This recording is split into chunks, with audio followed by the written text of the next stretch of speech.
We can't really control the outcomes of things. All we have to do is to put in our best and allow God to do the rest. That's one thing I've been failing to do. So even if I do something and I know that I did well, I don't feel like I did well. I want someone to tell me that, oh, you did so good, congratulations.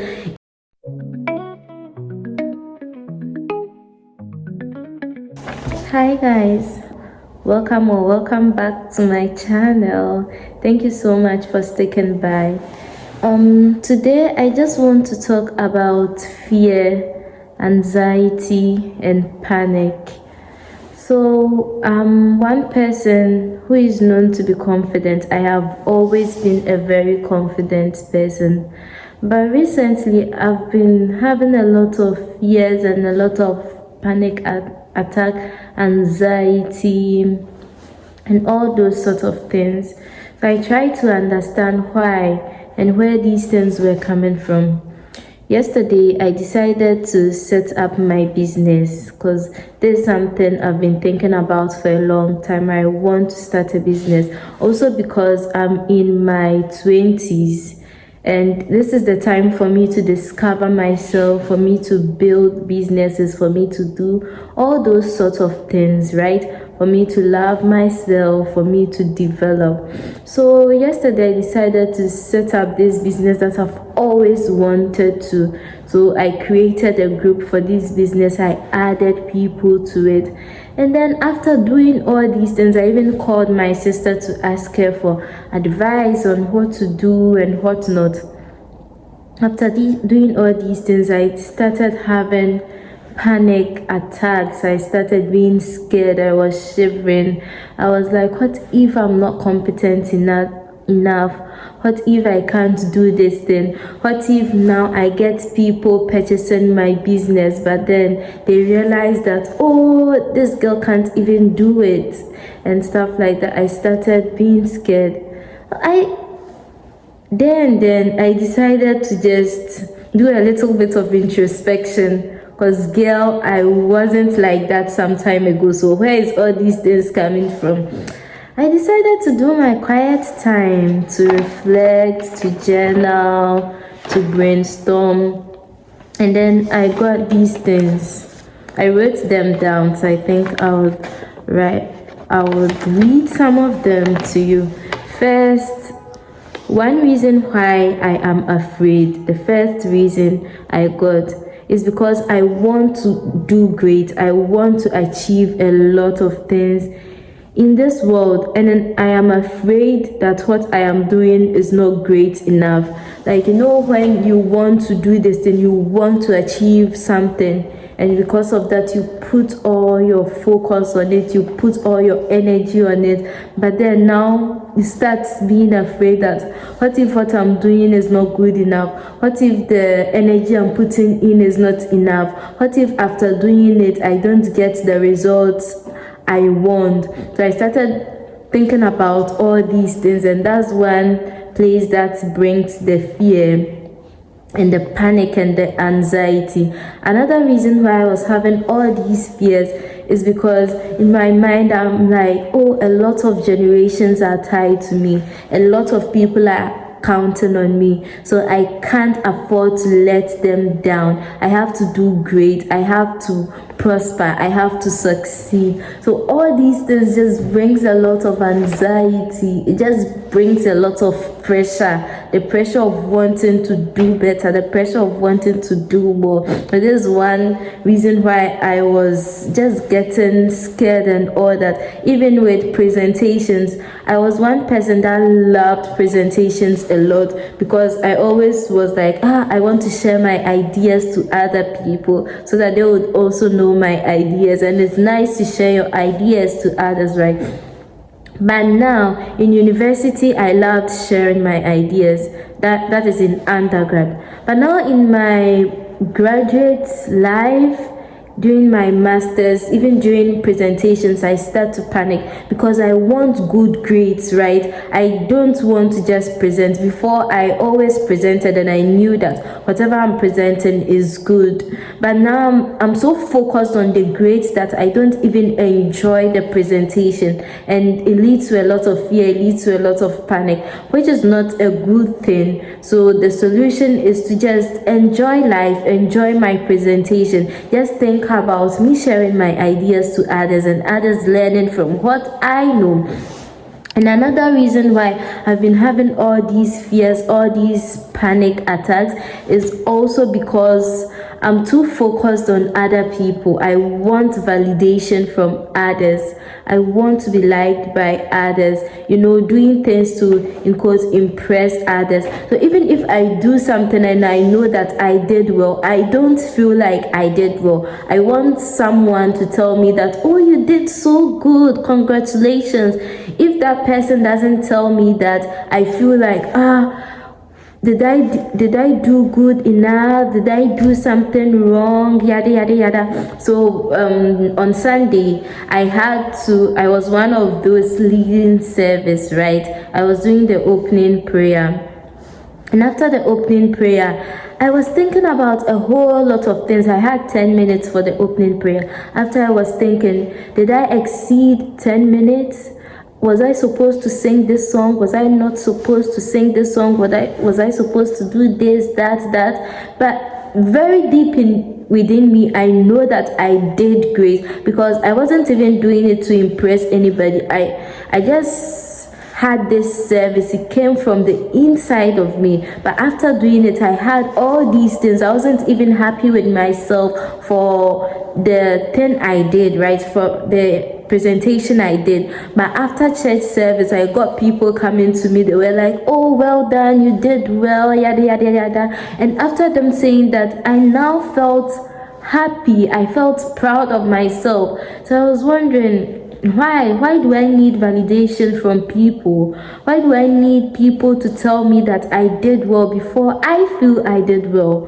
Why don't I feel from deep within me that I did well? I did put in my best, and my best is good enough, right? Thinking about all these things is what brought so much fears, brought so much anxiety in me.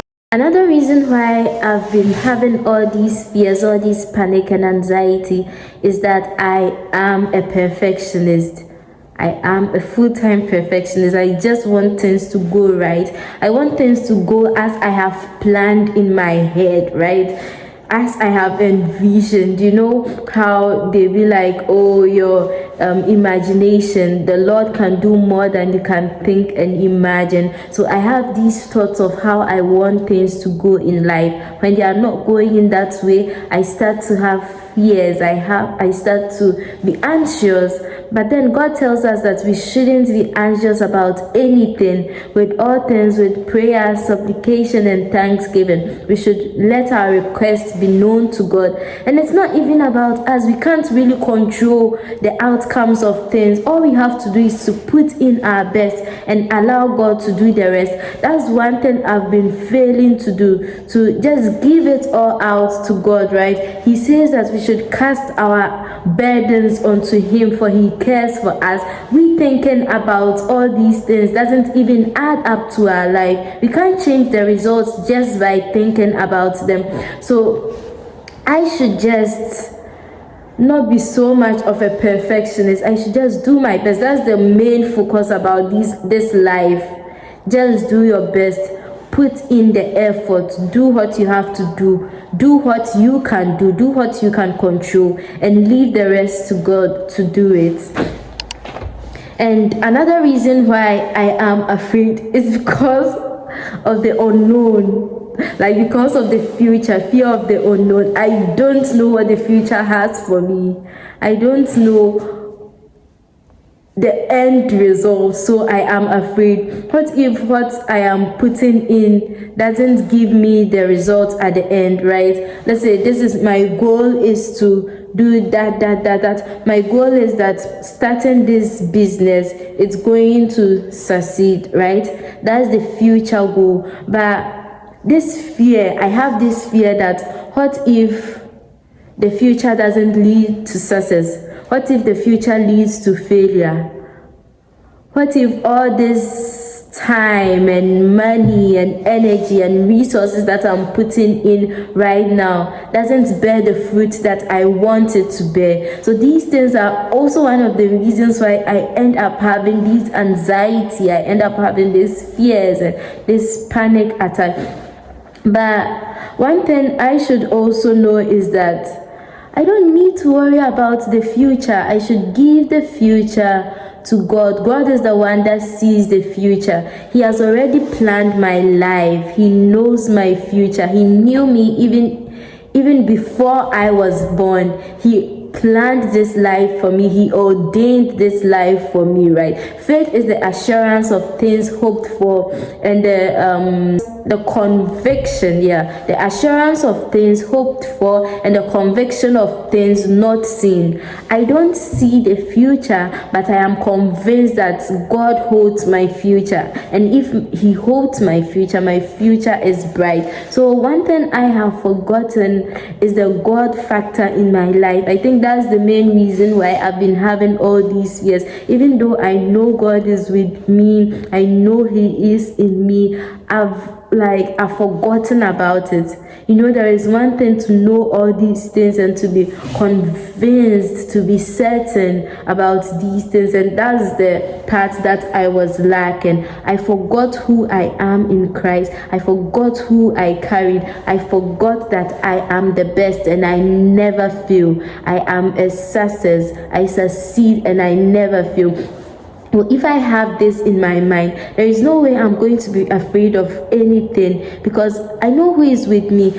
I can't be afraid of the storm if the creator of the storm is in the boat with me, right? He calms the storm. How can He be in the boat with you? He created the storms. He knows how to control the storm, and you are with Him and you are afraid. It doesn't make sense. So I should be conscious of who I am and who is in me, who is with me at every point in life. And the second solution is that I don't need validation from people. I don't need approval from people, really. I just need to put in the effort. I need to do my best.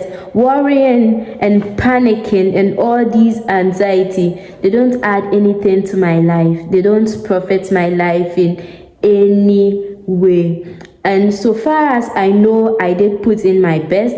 That is all I need. So far as God approves of what I am doing and I approve of what I am doing, that is all that matters. Also, I don't need to think for people. One thing I used to also do is to think for people. I'll think that, what if this person is thinking that I am this, I am that. In the beginning, I said that when I was starting my business, I was thinking that what if my customers end up thinking I am not competent enough? I don't need to think that way for my customers. I need to think positively. If anything, what if they think that I am competent? What if they think that I've got this? What if they think that I am very knowledgeable? Instead of putting my energy on the negative aspect of life, instead of thinking for people, I should rather think about the positive aspect of life, the good things that can happen from all these things that I am doing. And it is true that numerous generations are tied to mine, but I have to do my best. That's all that matters. I don't need to worry. And I've also been talking about the future, right? That, I shouldn't worry about the future. That is different from me not planning. I can plan for my future. I can plan my goals. I can plan my aspirations. But what I mean when I say that I don't need to think about my future is that I don't need to worry about my future. I can think about what I want to do for my future, but worrying wouldn't profit me in anything. To conclude, I want to say that in Matthew chapter 5 verse 14, the word says that I am the light of the world. A city on a hill cannot be hidden. I give life. I give light. That is why, sorry, let me read it. It says, Matthew chapter 5 verse 14, I'm concluding. I'm the light of the world. A city on the hill cannot be hidden. I give light to the world. And why be bitter and sorrowful when I can give light? Light shines away darkness. Light brings joy. Light just makes everything better. If I am the light of this world, then I shouldn't be bitter. I shouldn't be sorrowful. I should bring joy to this world. Also, why leave focusing so much on the future when I can focus on the present? This time, right here, right now, this place, this time that God has given me, this is the most important time of my life right now, that I need to do my best. I don't need to be focusing so much on the future, which I can't even see. I don't need to worry about it when I can focus on the present. Thank you so much for listening. I hope you enjoyed it. Don't forget to like, comment, share, and subscribe, and also turn on the notification bell so that you don't miss any of my upcoming videos. And as you can see, if you can see this, it's the result of the cold. It's very cold. It is extremely cold. Like the sun is shining outside. Okay, now it's a little dark, but it's very cold. That's how come I am also catching cold. It's cold and I'm catching the cold. Does it rhyme? Does it make sense? Anyways, thank you. Continue to live as the light of the world. Enjoy life, enjoy yourself, and know that you are always better. Bye.